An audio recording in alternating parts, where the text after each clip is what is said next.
Oh, happy day. Oh, happy day. Oh, happy day. Oh, happy day. Jesus was.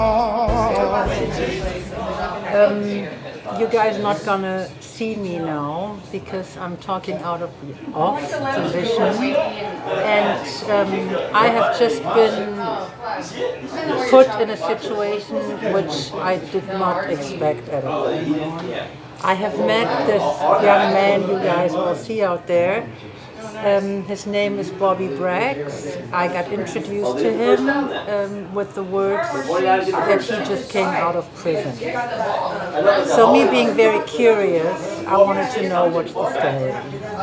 And when he came over, I was thinking, oh my God, that man is so young. What is he going to tell me? So I got taught a better way.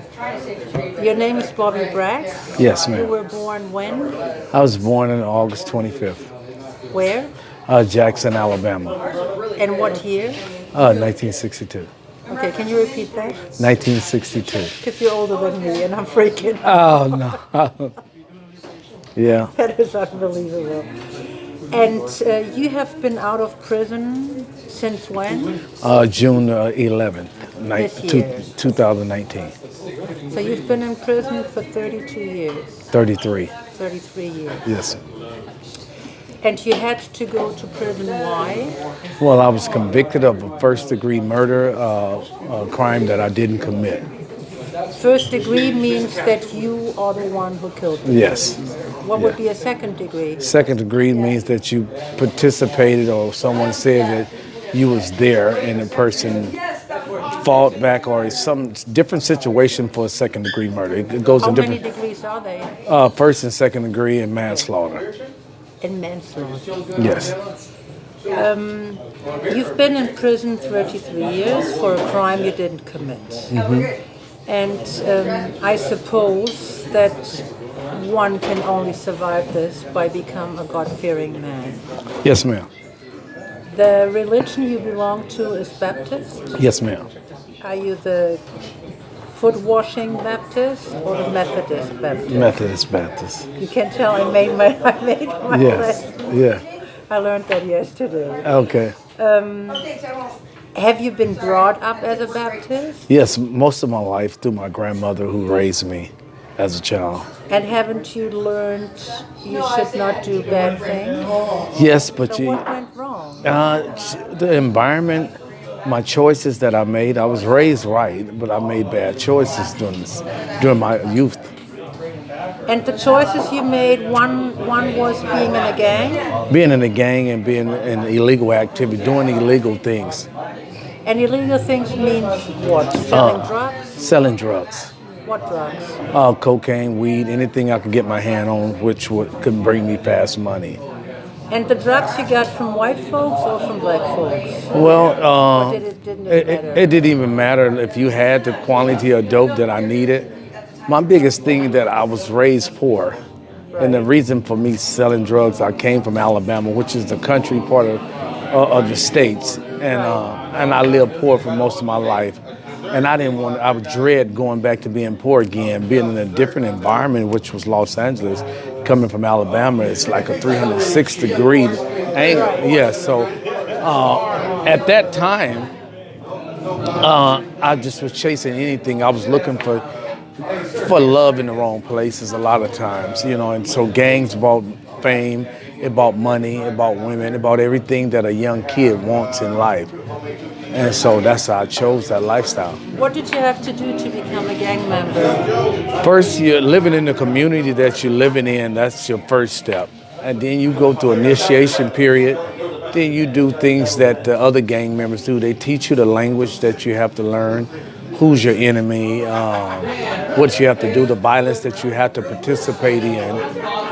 It's a whole sorts of things. There's no rules among being a gang member. So you in or you out. And the first violent thing.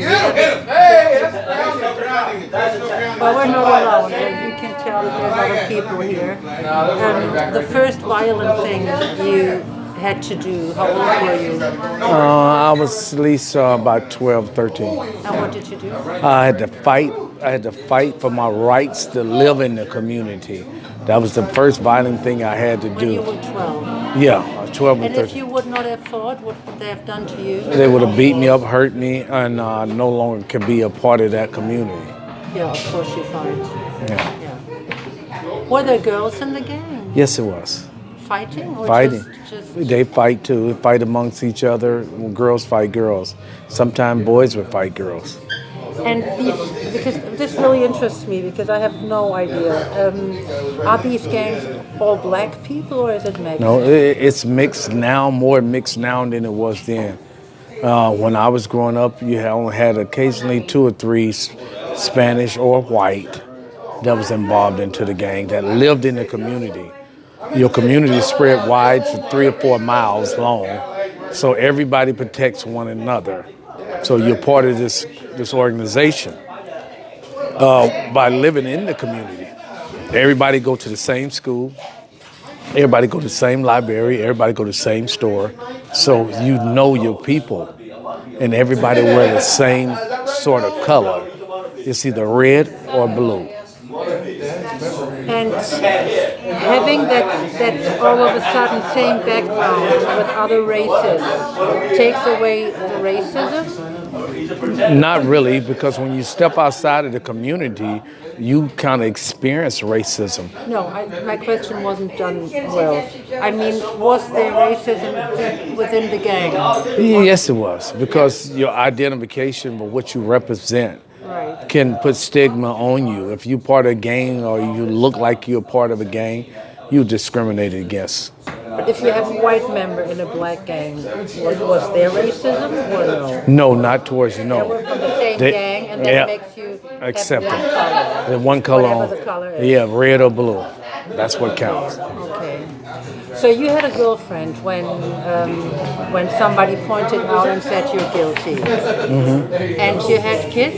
Yes, we have 3 kids, 2 boys and 1 girl. But you had, by that time, 1 kid and 1 kid coming. Coming. Right. He was born during my trial. And you told me earlier, because we already talked with each other, that you got married in prison. Yes, I did. What year? About 94, I think, 94. How did that happen? Did she wear white? How did that happen? She was undecided from 1986 to 94, if I'm not mistaken, about 94. She decided she wanted to marry me. My wife was not a gang member like that. She was a wholesome girl. And to make a decision to turn her life to a man that's in prison, it took a long time. I didn't understand it because I was young. Right. But when she said that she was ready to marry me, it was like a shock. I couldn't believe it. The one hope in the world that you had, someone that you really love, was ready to marry you and call it over. She said she was tired of living the life she wanted. She wanted to live it with me because she knew I didn't do the crime that I committed, that I was accused of committing. But she knew she's not going to live with you. It's love overpowers anything. It's the first time in my life that I believe this. When you say that. Because this is the given proof. Oh, definitely. To have a woman who was young, to go through 33 years and still believing, regardless if you did the murder or not did the murder, for someone to have faith in you like you do Jesus Christ, I mean, that's strong. That's the most awesome thing you ever hear in life. To have somebody really believing in you when the world seemed like the world let you down and let you go to prison for a crime you commit. He go, one woman, not my mother, not my sisters, not my brothers, nothing but one woman who was ready to dedicate her life to me was an awesome feeling. And to have that, man, I couldn't ask for nothing else. God bless me with this woman. You remember the first thing you said when she told you she's ready to marry you? What happened was my counselor called me because I had always sent marriage papers home, never done, never was filled out and sent back. One day my counselor called me to the office over the loudspeaker and said, Bobby Bragg's poured to my office. I like, what did I do now? And she come there and she said, guess what? I got some good news and some bad news. And she said, what you want to hear first? I said, the good news. She said, Miss Vashane Loftus want to marry you. And I said, what's the bad news? I don't know why. And, you know, and then we all joked and laughed about it, but she said, here go the papers. She sent the papers in. And she said, well, I'm going to set your date to get married. So where did she do that? Was there a church? No, it is a church, but you can get married inside of a visiting hall. Right. A visiting room. You ask for a pastor to come marry you, and if some of them charge, some of them don't. And I had a white pastor who came and married me. Was that weird? Huh? Was that weird? Yes. I mean, did you like him being white? Oh, it didn't even matter because I wasn't racist. The prison system and my environment made me in a sense of being racist to a certain degree, but as me in my heart, it didn't matter. I was in love. I had somebody who loved me. And you have to put everything aside. I was very social. I just had these behavioral issues that I needed to deal with and didn't know how to deal with them. So who was there? Was your mom there? Yeah, my mother lived 3,000 miles. My mother lived in Alabama. So she didn't? No, she didn't. She came, I think, one time out of 30 years. And she, so... One time out of 30 years? Yes. So how did you manage that? Emotionally, it tore me apart. Is she still alive? Yes, she is. Does she know you're free? Yes, she do. Did she come to see you? Not yet. Her health is not as good. Are you going to see her? As soon as I talk to my parole agent, I will go down there. Or either I'm trying to get situated. I'm just coming home. They when you get out of prison, they put you in a transitional home where you're up under shelter, up under the system, and you do 6 months. I'm just now coming home. After 6 months, I'm coming home to my wife, living with her instead of coming home on weekends. So I have to get my life together first in order to get my mother to come there because, I haven't been around my wife for 30-some years. I mean, living together every day. And first, it's about me. I'm laughing. Do you snore? No. So Well, she's sometimes. a lucky woman. Well, I don't snore, but sometimes when I'm tired, she said, "Baby, you were tired. I heard you breathing hard." Because she check on me every time she hear me breathing hard. But she can't believe you're there. No. No, she can't believe it. And my daughter tells me, it's not healthy what you guys do. Every time you get somewhere and go somewhere, you call and let her know where you're at. That's not healthy. I told her today, look here, I'm not your age. I'm older than you. Older people do different. They check in. And that's what I do. How old are your children? My daughter is 26, my oldest son is 35, and my middle son is 33. Okay, so your middle son was in the belly of your wife when you got into the prison. Okay. And how are they with you?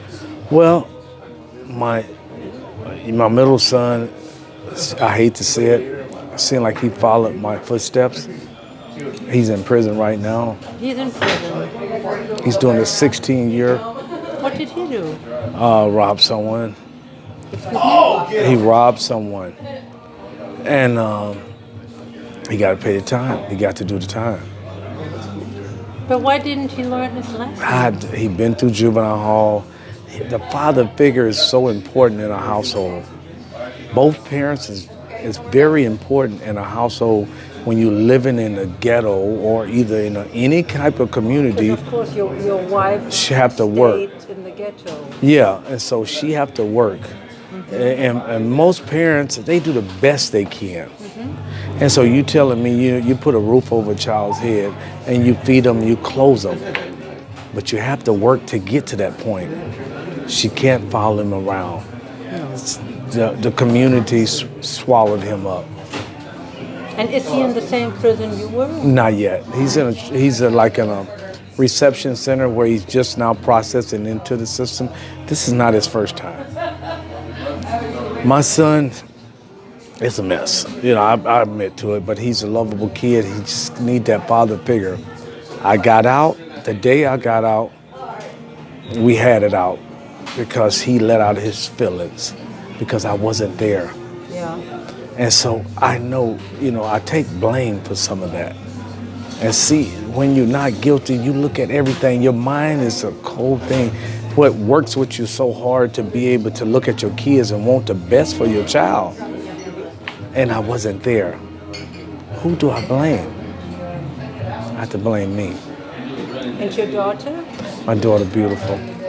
She's a psychiatrist. She's going to school right now. She just told me her grades yesterday. She got an A+. She's going to grad school right now. She always got she got an AA degree. Now she's trying to get a master's. So how did that happen, you not being there? But I think girls are different than boys. They're most susceptible to doing the right thing than boys. And, you know, they trying to, you know, puberty and everything steps in. My daughter was sheltered. My wife, you know, after losing my son so much and going juvenile hall, she sheltered my daughter. We took her and put her into a school. And the other kid? He's not too far, but he don't go to jail. He's just not a working class. I'm working with him right now. The oldest one, I'm working with him right now, trying to get him his job readiness. And that's my biggest thing right now. I'm trying to save my family. It's very hard. You hardly ever see black men being supportive with their family. They always separate.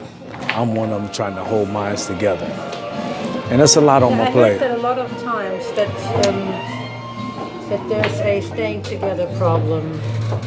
Yes, yeah, it truly is. And I didn't want to be like my father. Right. Our children from different women and all that, and not being there. I wanted to be there. I hated to say I was in prison, so I followed the footsteps of my father. He just did a different thing. He was in prison too? No, I followed the footsteps of not being there with my kids. Oh, okay. The same thing he was to me. Right. So I tried to explain to my son, your daughter gonna feel the same way you feel about me. Right. Right. But he just didn't understand, not my But baby. that's also a pattern in families. A lot of things repeat until one breaks it out. Yeah. Can I go back to your mom and ask a question, or does Sure. it make you too sad? No, I can handle it. Okay. So your mom came one time in 30 years. Yeah. Do you remember when? I don't remember exactly what year, but she came and visited me. I was in a prison called Corcoran State Prison, one of the toughest prisons it was at that time. And did you write each other? Yes, I would write her. I can't remember her ever writing me. No. But So we she would call. gave up on you? I wouldn't say gave up on me, but spiritually, you know, maybe she was there. But physically, no. When I tell you my wife was the one that physically was there, Yeah. nobody else. And your sisters? Any contact with your sisters? No, they out of state. They're like half sisters and brothers. They on my father's side, but I'm the only child. And your father is still alive? No, he passed away a couple of years ago. And did he go to prison? Who, my father? Yeah. No. He's a hardworking man. So you were the first one in the family. Yes, I was the first one in the family. Yeah, I think I was. Sadly enough, your son is followed. Yes, he Yeah, is. that must be very frustrating. Yes, it is. But I still don't give up on him. I'm there for him when he call, collect. I'm there to put money on the phone to accept his call, to try to get him to do the things that I did. Make a decision to straighten your life up before you continue down that pattern of misbehaving in prison, because the same temptation is inside of the prison system as out on the street. So if you're addicted to the way the lifestyle is on the street and you come in prison, you're not going to stop doing the same thing you was doing. They have these, in Europe, we get to see documentaries about American prisons and people in those yellow overalls, and I can't watch it because it's very brutal. Is that the reality? Most of it is. Certain prisons are different. Californian prisons are different. Too? Yeah, they rough, they tough. Rough? Yes. And New York is rough, rough prison. What Most. about Alabama? Yeah, real That bad. must be real. I would never want to go there. The guy that they mistaken me for, who was there on the murder, he's he's on death row in Alabama right now. The guy that looks like me, Yeah. that they said that was me, Yeah. that actually was part of the murder, is on death row right now. And you were telling me before that you were facing death penalty. Yes. When I do interviews, I try to put myself into the other person. Empathy. I'm just not capable to do that. And I'm sure it's too difficult because you can't. It's so, I just can't. I don't know what to say because you seem such a genuine, gentle person. And what you're telling me seems like a movie. It truly is. I have a story to tell. And one day that it will get out. You know, I'm not looking for royalties. I just want people to understand me. Don't misjudge me because I've been to prison. You know, because when I tell people that, I'm not ashamed at all. How many of black people are in prison, you would say, the percentage without being guilty? From 1 to 10, I say a good 4% of them. Yeah? In Because prison. they're black. Yeah, race plays a part because you have to understand the system. Officers as detectives and all those people that's inside of the police department have to close cases.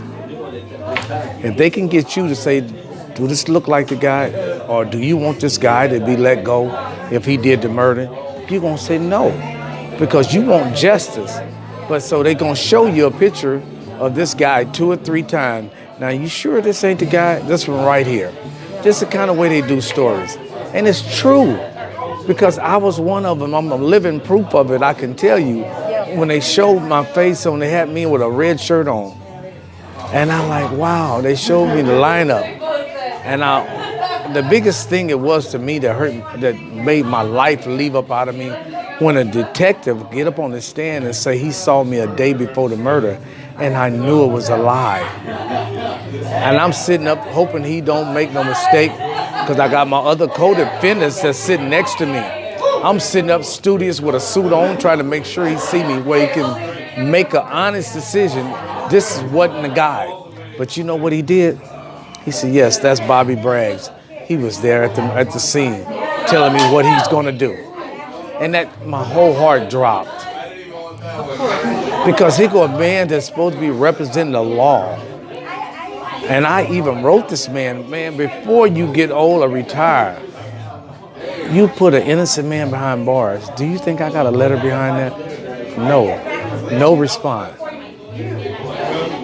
And so you think I'm supposed to have, respect. I don't come out bitter or none of that, and I hate to even be so serious when I'm talking to you, but I want you to understand when you say you can't get into my shoes. No, I can't. It's so difficult for a person it takes a strong individual to sit up in prison for 33 years for a crime he didn't commit and then get out and not be bitter.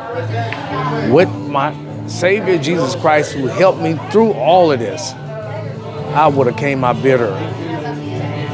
What life would have brought upon a bitter person coming into the system, or coming out of the system, coming into society? I would do the society no good. What do I? Okay. Oh man. Yeah, you got to cut that out. Yes, I will contact you. Now I'm irritated. Yeah, because I didn't like that. I know, he looked at me. That's why I was telling you from the beginning about stealing somebody else's story. I don't want... We do the Spain thing. We do the Spain thing. We come to Spain and do some soul food cooking. Oh, yeah? I'm serious. Would you really? Yes. Well, I'm not going to pay your flight, but if you come over to Europe, you come to my house, I have a hotel, and you come with your family, and you stay for a week, you're invited, and you cook for us. Oh, I would love that. I got your card. You got to go and smell the world. Okay, I will, in due time. It's a pleasure meeting you. Hope to see you again. Yeah, Spain. Okay. That was a rude ending, I'm sorry. Yeah. See, yeah. Oh, happy day.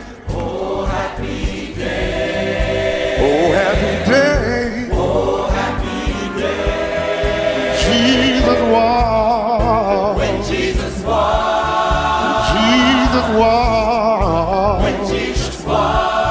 When Jesus washed, He washed my sins away. Oh, happy day. Yeah. Oh, happy day. Oh, happy day.